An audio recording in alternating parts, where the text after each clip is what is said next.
வணக்கம், welcome to princess authentic kitchen. இன்னைக்கு என் ஃப்ரெண்ட்ஸுக்காக வந்து ஒரு சிம்பிளும் ஈஸியான டேஸ்டியான ரெசிபியோட வந்திருக்கிறேன். இன்னைக்கு நான் செய்ய போகிறது நூடுல்ஸ். இந்த நூடுல்ஸ் எப்படி செய்யறேன்னு சொல்லி உங்களுக்கு ஸ்டெப் பை ஸ்டெப் காட்டித்தரேன்.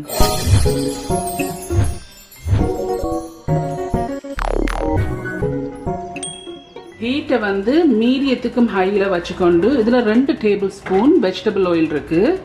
இதில் வந்து ரால் 150 கிராம்ஸ் இருக்குது. க்ளீன் பண்ணி வச்சுருக்கேன். எல்லா கோதெல்லாம் எடுத்து கொஞ்சம் உப்பு சேருங்க.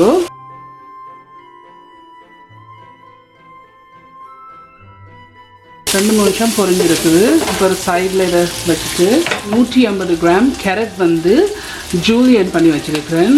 இப்படி மெல்லிஸாக வட்டி வச்சுருக்கிறேன். இந்த கேரட்டை போடுங்க சைடில். கேரட்டுக்கும் கொஞ்சம் உப்பு சேருங்க. நிறைய போடுறதுக்கு ஒரு லைட்டாக. உங்களுக்கு வந்து இறால் போட விருப்பம் இல்லாட்டிக்கு இது நீங்கள் வெஜிடபிள் நூடுல்ஸாகவே செய்யலாம். இதில் கறி மிளகாய் வந்து 80 கிராம் வந்து நீட்டாக வட்டி வச்சுருக்கிறேன். இதையும் போடுங்க. இது 2 விதமான பெல் பெப்பர்ஸ் இருக்குது. இதுலேயும் வந்து 80 கிராம் இருக்குது.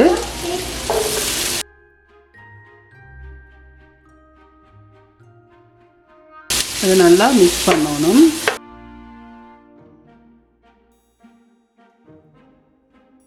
இது வந்து ஆழம் அவியக்கூடாது. கொஞ்சம் கிரன்ச்சினஸ் இருந்தால் தான் டேஸ்ட்டாக இருக்கும்.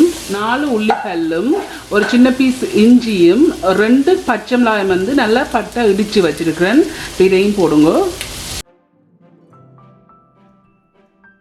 இதில் வந்து லீக்ஸ் வந்து 60 கிராம் இருக்குது. இதையும் வந்து சின்ன சின்ன நீட்டாக வெட்டி வச்சுருக்கேன்.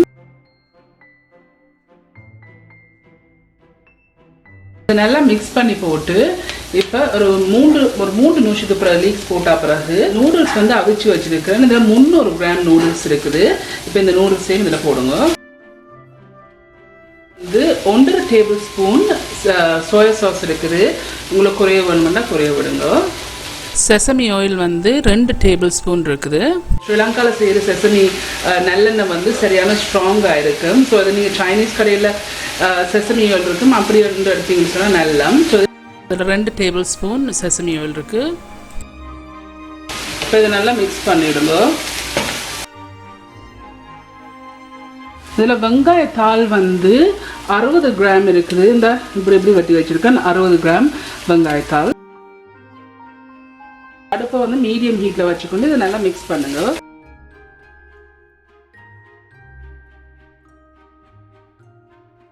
ஒரு 10 நிமிஷம் வந்து கொஞ்சம் நேரம் ஃப்ரை பண்ண விட போகிறேன். ஓகே ஃப்ரெண்ட்ஸ், இது வந்து 10 மினிட்ஸ் ஆகிடுது. இது இப்போ டன். சரியான சிம்பிளான ரெசிபி. பெரிய இன்க்ரீடியன்ஸ் ஒன்றும் இல்லை. ஆனால் சிம்பிளாகவும் ஷார்ட் நல்ல டேஸ்டாகவும் இருக்கும். இதுதான் இந்த ஷ்ரிம்ப் நூடுல்ஸ். ஓகே ஃப்ரெண்ட்ஸ், இந்த நூடுல்ஸ் எல்லாம் செய்து முடிஞ்சது. சூப்பராக வந்துருக்கு. கண்டிப்பாக நீங்கள் எல்லாம் ட்ரை பண்ணி பார்த்து எப்படி இருக்குன்னு சொல்லி ஒரு காமெண்ட்ஸில் கீழே விடுங்க. உங்களுக்கு வந்து இந்த வீடியோ பிடிச்சிருந்தா சொன்னால் மறக்காமல் தம்ஸ் அப் பண்ணுங்கள். இந்த வீடியோ உங்கள் ஃப்ரெண்ட்ஸ் அண்ட் ஃபேமிலியோட ஷேர் பண்ணுங்கள். உங்களுக்கு வந்து இந்த சேனல் வந்து இன்ட்ரெஸ்டிங்காக பிடிச்சிருந்தேன்னு சொன்னால் சப்ஸ்கிரைப் பட்டன் அமைத்தி அதுக்கு பக்கத்தில் இருக்க பெல் ஐக்கான் அமைத்தினா தான் நான் அப்லோட் பண்ணுற வீடியோஸில் உங்களுக்கு நோட்டிஃபிகேஷன்ஸ் வரும். மீண்டும் இன்னொரு இன்ட்ரெஸ்டிங் கண்டிஷனில் சந்திக்கும் வரையும் நன்றி, வணக்கம்.